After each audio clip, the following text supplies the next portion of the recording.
Welcome everybody to our first press conference of this AGU fall meeting. Just before we get started, I just wanted to, first I'm Peter Weiss, I'm the Public Information Manager of AGU, so if you have any questions or comments or anything, you can address them to me. And just want to go over a few ground rules about the press conferences. We will have the speakers who will talk for about 5 to 7 minutes each. So about 20 to 25 minutes of the speaker speaking, and I ask you to please refrain from asking questions during that time. After they're all done, we'll have a question and answer period lasting about 20 minutes. So at that time, we'll also, because we're web streaming the press conferences, we would like to have everybody's voice on microphone. So we have two wireless handheld mics that will be passing around during the question and answer period, so please hold your question until you have a mic in your hand. Also, we welcome meeting attendees who are not journalists to sit in the room near the back and to listen, but when it comes time to asking questions or making comments, we ask that only working journalists take the floor. So let's get started. Our first press conference is about the 11 March 2011 Japan tsunami, and we have 4 speakers, and they'll speak in this order. We have Satoko Oki. She's assistant professor at the Earthquake Research Institute at the University of Tokyo in Japan. Herman Fritz.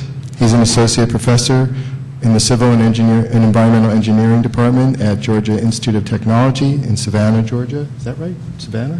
Okay. And we have Vasily Titov. He is the director of the NOAA Center for Tsunami Research at the Pacific Marine Environmental Laboratory in NOAA in Seattle. And our final speaker will be Dr. Eddie Bernard. He is scientist emeritus at the Pacific Marine Environmental Laboratory, also in Seattle. So thank you very much.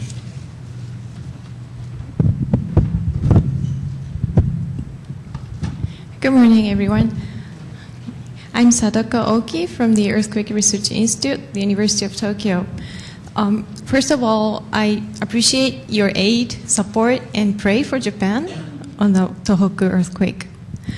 So here I report my research with psychologist Professor Nakayachi, that the ironic effect of the destructive tsunami on public risk judgment. So 2011 Tohoku earthquake caused about 20,000 casualties by the massive tsunami. So the very first 30 minutes before the tsunami arrives, those 20,000 people were alive. So this reflects the importance of public perception of tsunami risk and mitigating the disaster. So our research interest is the changes that have been brought by the massive tsunami to Japanese people. Intuitively, Japanese are now aware of tsunami more than before, so Japanese have a greater sense of associated risks. To examine the changes in tsunami risk perception, we conducted a social survey to people in Western Japan, because this area is anticipated to have another great earthquakes in this early century. So here is the result of the question 1, that what height of tsunami would you consider dangerous? So a year before Tohoku earthquake, about 70% of the people answered less than 3 meters height, which is correct because people can't stand still in 50 centimeter tsunami, and 2 meter high tsunami can completely destroy houses. But after the Tohoku earthquake, this percentage decreased to 45%, contrary to our prediction. In the same sense, those who answered 5 meters or 10 meters increased from 4% to 20%. So let's see the result of the question 2. At what estimated height of tsunami would you evacuate? A year before Tohoku earthquake, about 60% of the people answered 3 meters, less than 3 meters. But after the Tohoku earthquake, this again decreased to 38%. So the damage of the recent record height tsunami lowered the risk assessment of tsunami heights. This means a gigantic tsunami did not teach a lesson, but instead made the Japanese people more vulnerable than before. So why did people lower the risk assessment? One promising interpretation is the anchoring heuristic, that laypersons are highly inclined to make judgments based on the numbers first presented to them. So when we look back those headlines about tsunami height, you can see 23 meters tsunami attacked Ofunato City, and down there 15 meters tsunami attacked Fukushima nuclear power plant, and then on the right 37.9 meter tsunami, almost the highest record in Japanese tsunami history. So we kept hearing those numbers every day after March 11th. So those record numbers became an anchor and prompted people to elevate the height of evacuation. So in this last slide, I would like to propose two things to researchers and media people to prevent tsunami disaster. One is that researchers should convey basic information of the lower height tsunami risks when reporting record-breaking tsunami height. And second one is that I beg those media people on behalf of tsunami victims that to add just one phrase, 2-meter tsunami can wash away your house when you broadcast the issued tsunami warning. Please refrain from repeating 6-meter tsunami warning is issued or 3-meter tsunami warning is issued. You can refer as 2-meter tsunami can wash away your house, and now 3-meter tsunami warning is issued. And this will save many lives from tsunami disaster. I also mentioned that the same ironic effect might have occurred in Indonesia and Chile, which had just experienced massive tsunami in recent years. Thank you.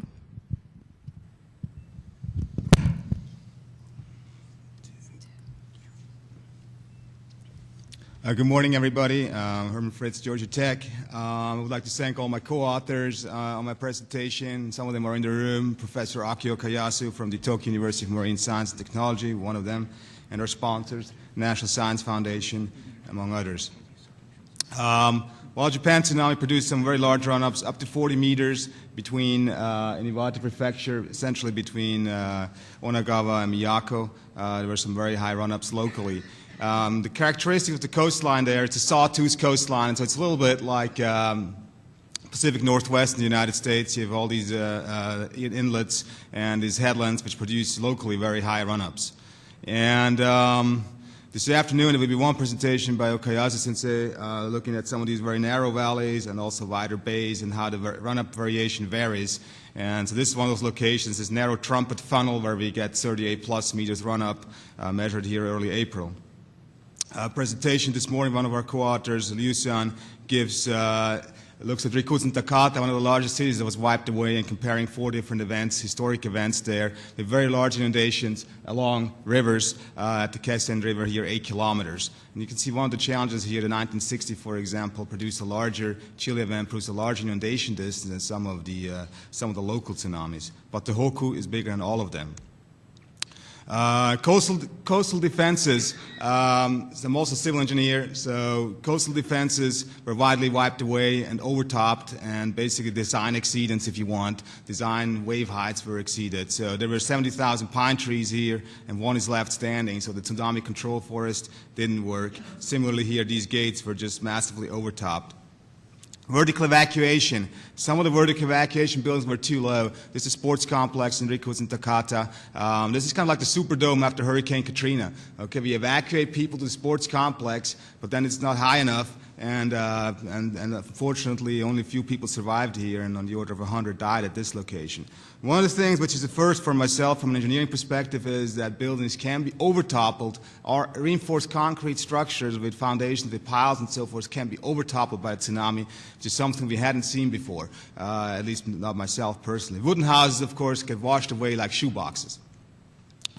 And one of the things we had done in Indonesia in 2004, we had analyzed videos, and that's going to be the focus of my talk. And one of the locations I want to talk about briefly in this press conference is Kesennuma, which is a very narrow fishing port, sushi fishing port, and one of the best fishers in the world. And it has a narrow inlet, and I'm going to talk about these Kesennuma narrows here. And so we set up the LIDAR in one of our follow-up surveys to a terrestrial LIDAR scanning. So we go back to the location where the person was taking the video. The person evacuates the top of the rooftop and then survives and takes a video of the tsunami going in and out. And so the two buildings here, the Kesennuma Coast Guard Station and the Miyagi Prefecture building, and you can see the inlet here. This is a photo from Sataka Sensei, University of Tokyo. The LIDAR scan gives you full 3D topography of the inlet, and just a view from the aftermath here. And different LIDAR scan positions can be stitched together, so you get you can put yourself at any location in this virtual 3D topography, a very high resolution. And a few sequences here. So this is one of the flood scenes where you get vessels being pushed in. During the drawdown, then you get some of the lower velocities. And then as the drawdown gets further and further drawn down and starts going back into the channel, you start getting very high flooding velocities on the way out.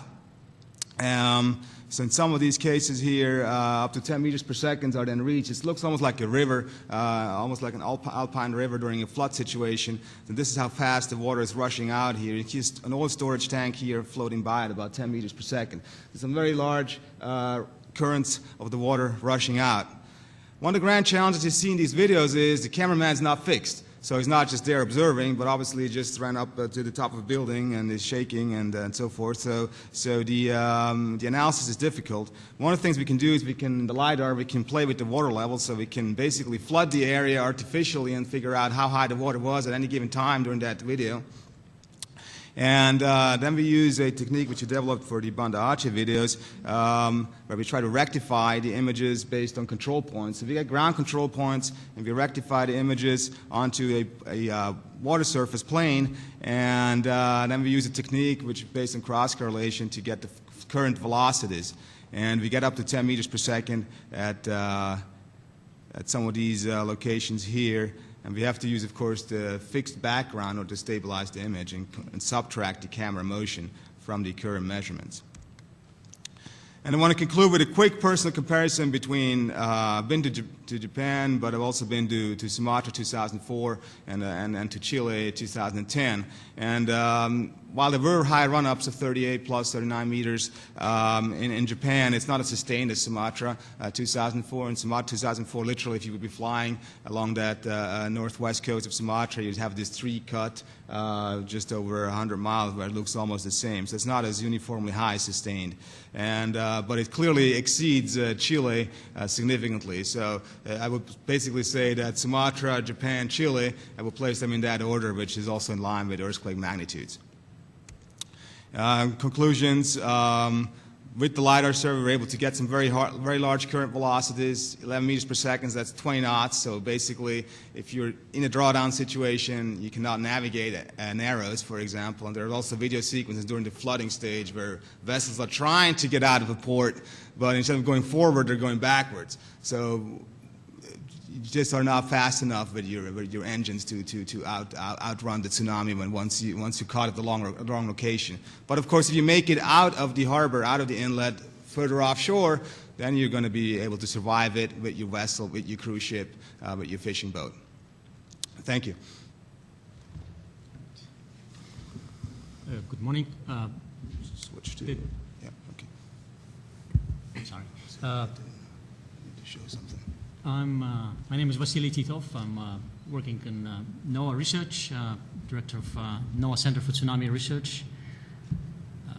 And I'll talk a little bit about the forecast capability that's being implemented in NOAA right now. What I will be in tandem with Eddie Bernard, next speaker. I'll talk about the implication of the real-time warning development for the local tsunamis in view of Tohoku tsunami. And that will be also reported later. I'm reporting the results of a group of researchers. Yongwei is going to be reporting it later during the conference. Just to show you, to illustrate to you what exactly do we want to forecast and simulate. I'll show you this video, this compilation of several videos of the Tohoku tsunami, and you see the inundation, the tsunami inundating dry land. That is what we have to model to forecast how far inland the water will go and how high the wave heights are going to be at the coastline. So how high the hazard is going to be, and we want to do it all in real time. So just to give you the hint of the complexity of the conflicts we're trying to solve. And you see this black water is bulldozing away everything on the coastline. That's what we're going to forecast. Just want to show you, to illustrate the complexity of the problem we're dealing with. So how are we dealing with?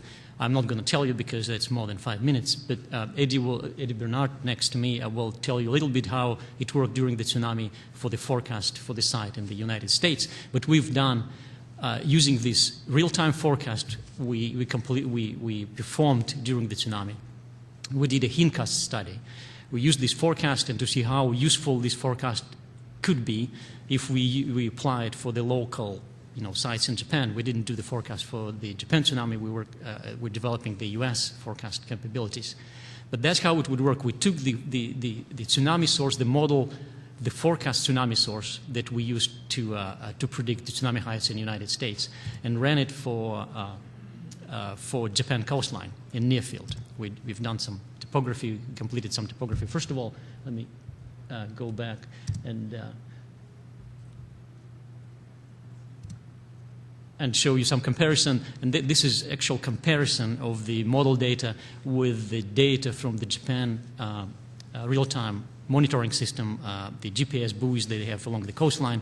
So that for the producing these model results that showed in red, and the colors on the showing the tsunami source is also the model source.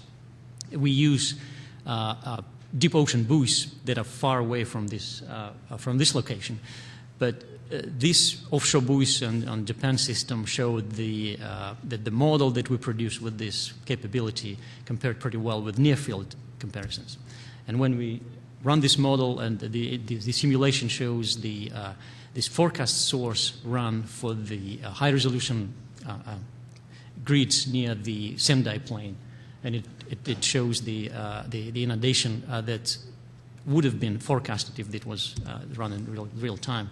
And there's some comparison. Magenta line shows the measured inundation that Herman and the army of scientists provided to us, and sort of the brownish color show the predicted wave heights for this forecast model. Again, it's a forecast model that was run in hindcast study, so it was not available in real time, of course, but we were testing the capability, what is the value of the forecast system in real time, and that's some zoom in showing the comparison in more details. It's not perfect, but for the forecast purposes, it would be more than enough to show that the vast inundation is predicted.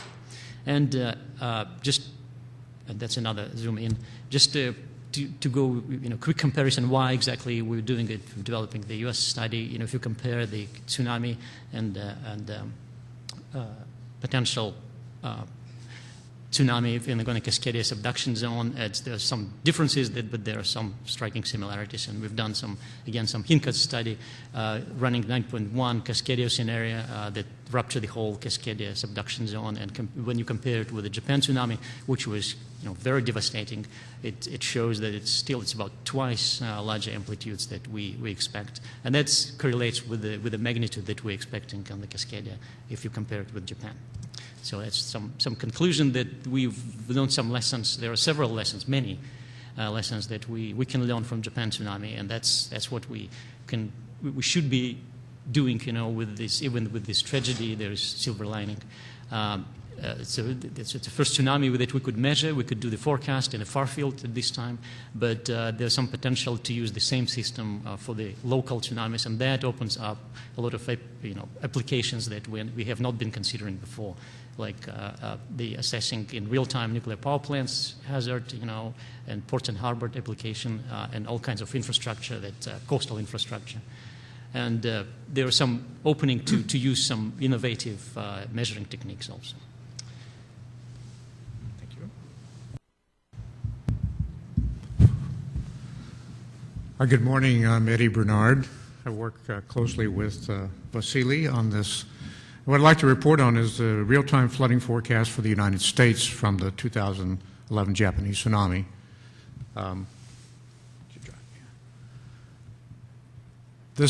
The key to the following the 2004 Indian Ocean tsunami, the United States started making heavy investments in technology to detect the tsunami in the deep ocean. And this technology is pretty robust now. It's been through 3 generations. And this little animation shows you basically how the instrument works. And it basically is deployed in the deep ocean, and it has a sensor on the seafloor. The seafloor sensor detects a tsunami, sends a signal up to a surface buoy sends it to a satellite, and it comes down to our warning centers in real time. And the beauty of this is that the technology's improved over the last 6 years, such that we're now in the 3rd generation of this, so that it can be deployed off a small vessel, thus saving costs in the deployment of these. Now, next. Over the last 6 years, approximately 40 tsunamis have been measured by this network. This is a global network. The U.S. operates 40, but other nations, including Thailand, Australia, Russia, China, India, also have been using the same technology, and over 40 tsunamis have been measured since 2003. How have they done? Well, this particular tsunami was the best case we've had because there were 4 dart buoys in the vicinity, 1 operated by Russia and 3 operated by the United States.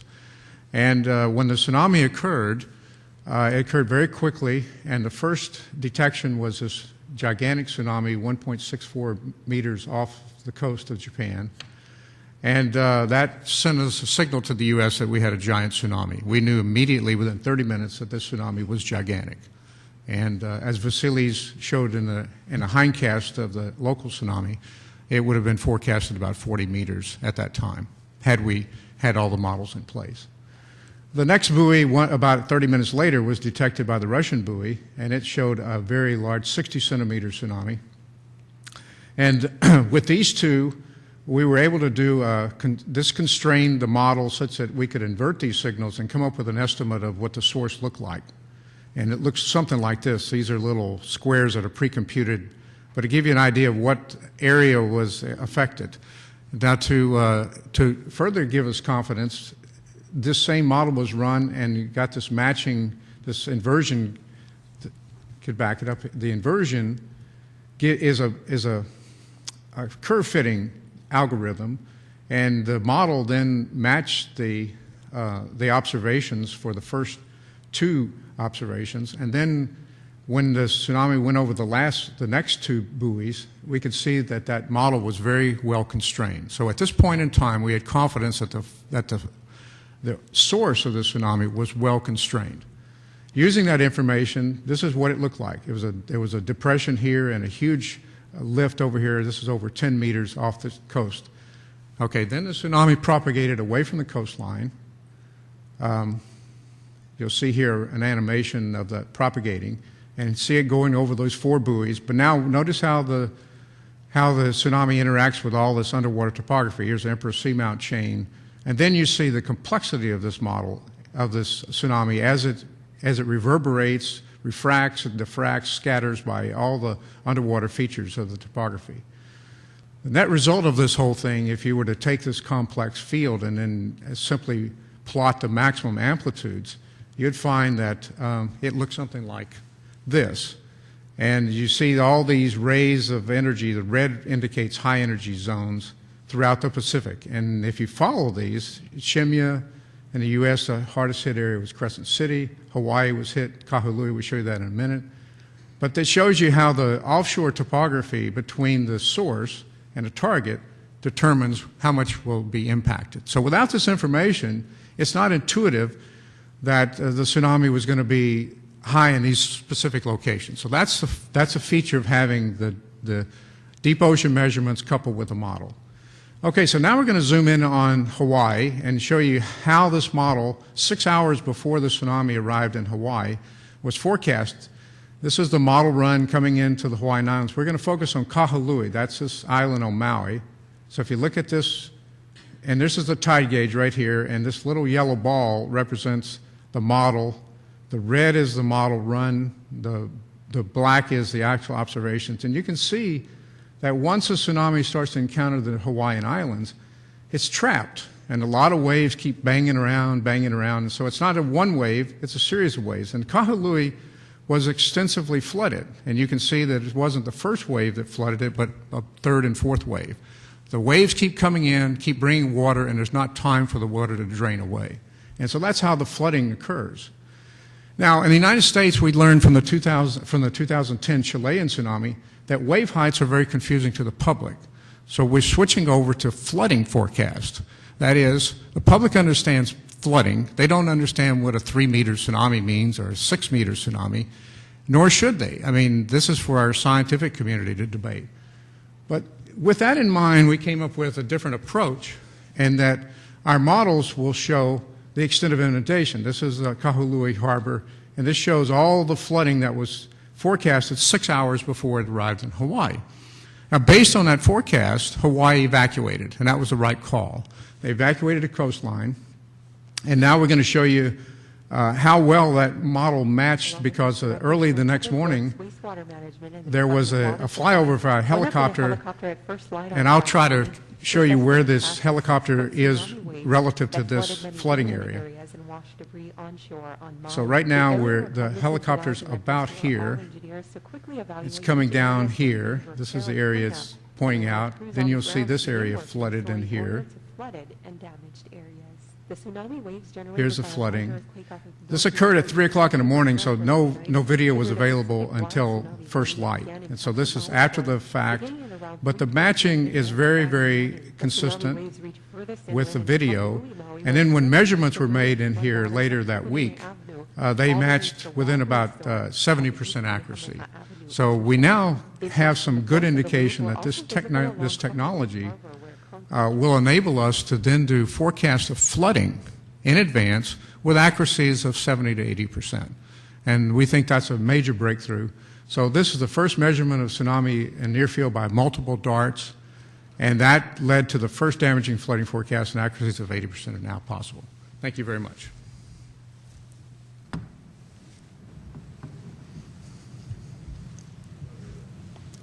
Hello. Okay. Thank you very much for your presentations. We'll start off with questions. I think the first hand I saw was Alex's. Can you introduce yourself and your affiliation when you start? I'm Alex Witzy with Science News. My question is for Dr. Oki. Can you talk a little bit more about the people that you surveyed, in particular, where in Western Japan, how many people, and how old were they? Had they memory of earlier tsunamis?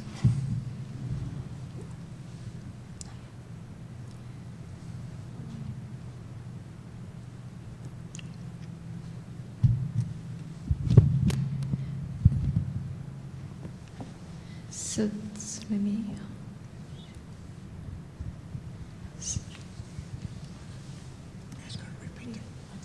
Repeat the question, please. Okay, so I can repeat the question. So you want to know the pool of the survey, right? So, okay. So this was a web survey via the web. So those people, they nominate themselves to be a monitor. And this is the details of the data set the year before and month after the tsunami. So we, by chance, had the survey result from the 2010 Chilean earthquake. So that was exactly a year before the Tohoku earthquake, by chance. So a month after the Tohoku earthquake, we asked the same question to the same pool, to the same web company. And a year before data, we asked all the people, from north to south, all Japan, and got the 2,060 samples. So we selected those like dark gray area people, and a month after the Tohoku earthquake, we asked people in the same the survey area. Yeah, so they were all in the same pool.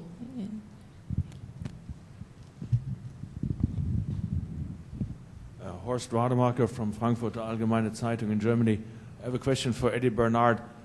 You mentioned the dart buoys and the tsunameter. What do you actually measure on the seafloor? You said there is a sensor on the seafloor, but what do you actually measure and what gives you the indication of the wave height then?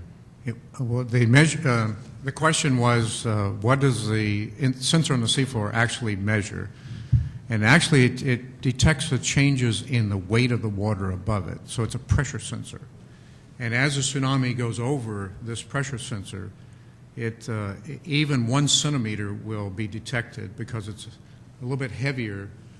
The overlying water is a little bit heavier than it was with the ambient tides.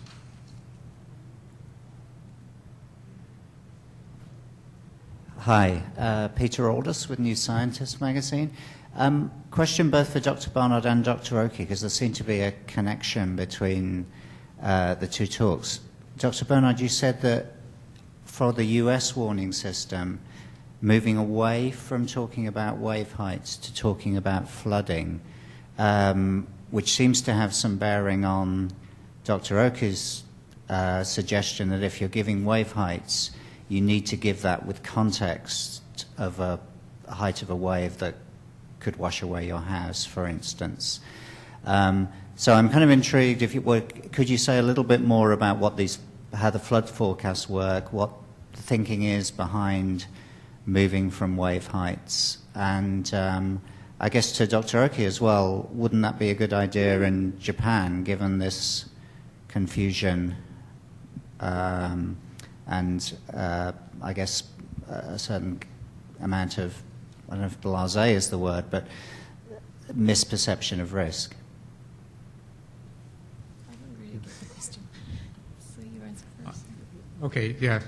For our live cast people, let me see if I can repeat the question. You asked, I think you asked, why is the U.S. focusing on flooding as opposed to wave heights, and what bearing might that have on Japan's approach? So let me answer the question. Following the Chilean tsunami, there was a lot of information about wave heights, and this is because historically tsunami scientists and the tsunami warning system has focused on measurements of tsunami at tide gauges, but the warning system and scientific community didn't have the ability, didn't have the technology to do flooding forecasts. NOAA is in its role of providing services to the nation for weather has learned that flooding forecasts are important for riverine flooding, storm surge flooding from hurricanes, and it was natural that tsunami should be reported in terms of flooding, not wave heights. There's a lot of confusion because as Dr. Fritz showed, the coastline is so variable and there's so much difference that a 1 meter tsunami in one location could flood extensively, but a 3 meter tsunami in another location may not flood at all. So what was the complexity of this wave height reporting was that the coastline is so variable that wave heights are truly not a good representation of the problem. Whereas if you just focused on flooding, the public gets it because they're used to hearing flooding from riverine or from storm surge. Could you repeat the question again? I actually didn't get the question. The question from the Japanese point of view, given your results and what Dr. Barnard is saying, is why not just move in Japan towards doing flood forecasts as well and move away from tsunami heights? So, I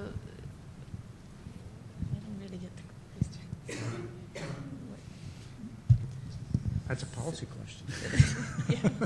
Yeah. So okay, I don't really get the question, but in Japan, we issue the tsunami height, we predict the tsunami height in 3 minutes. And this time they issued 3 meters, or maximum like 6 meters. But in real, almost a 40-meter tsunami attacked Japan. So now the agency is thinking not to say the height, because if the height is wrong, then people would not be, would not care about, would not evacuate. So that's the Japanese system, and because of this earthquakes, the agency started to change the warning system. Was it?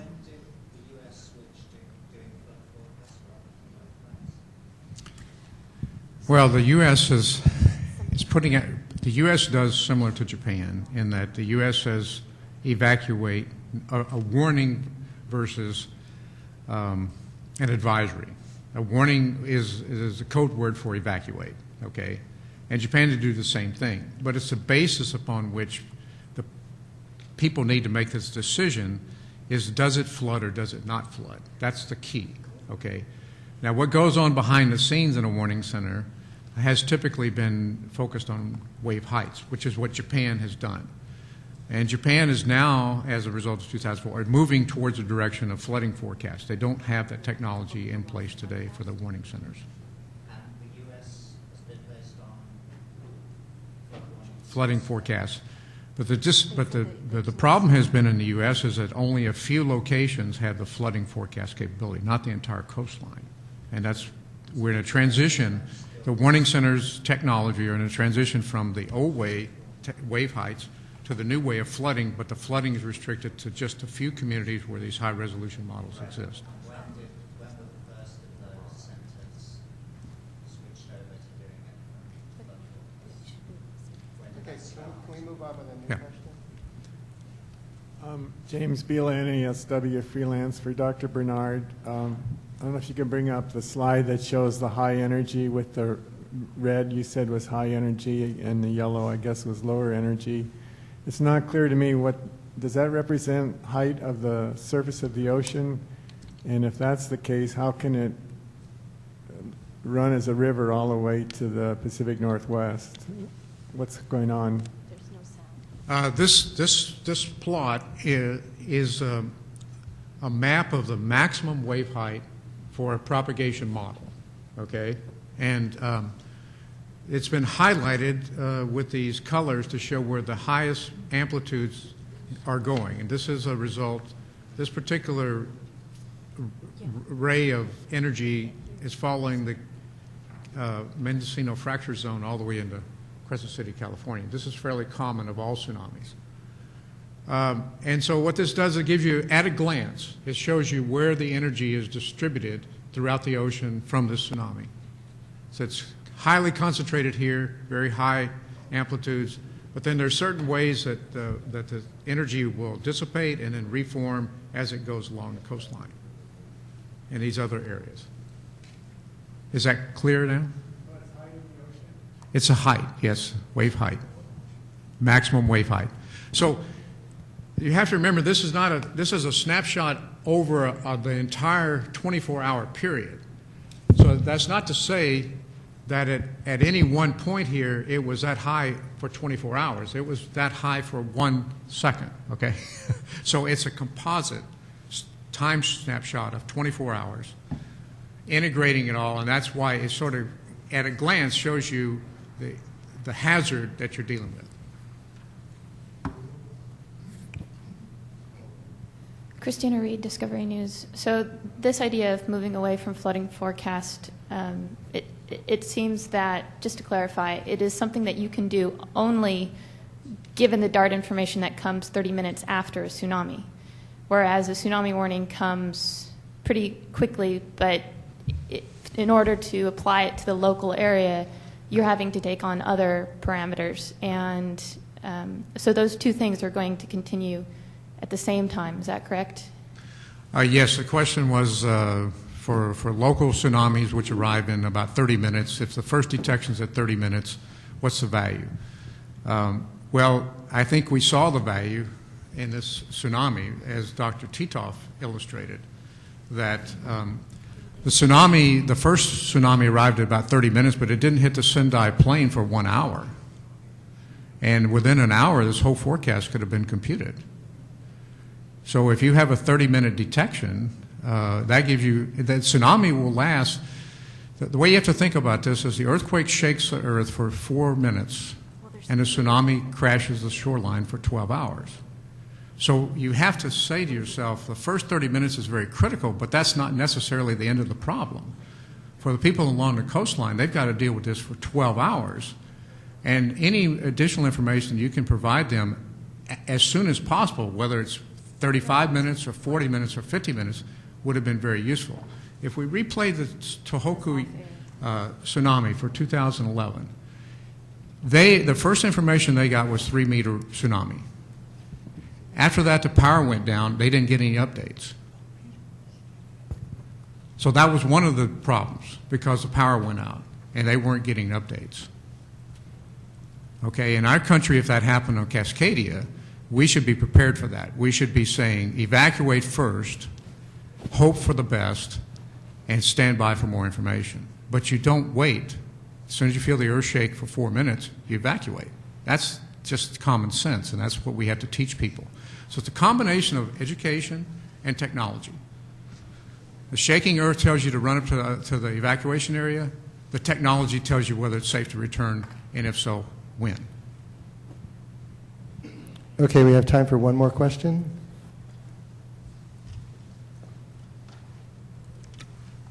No more questions, okay.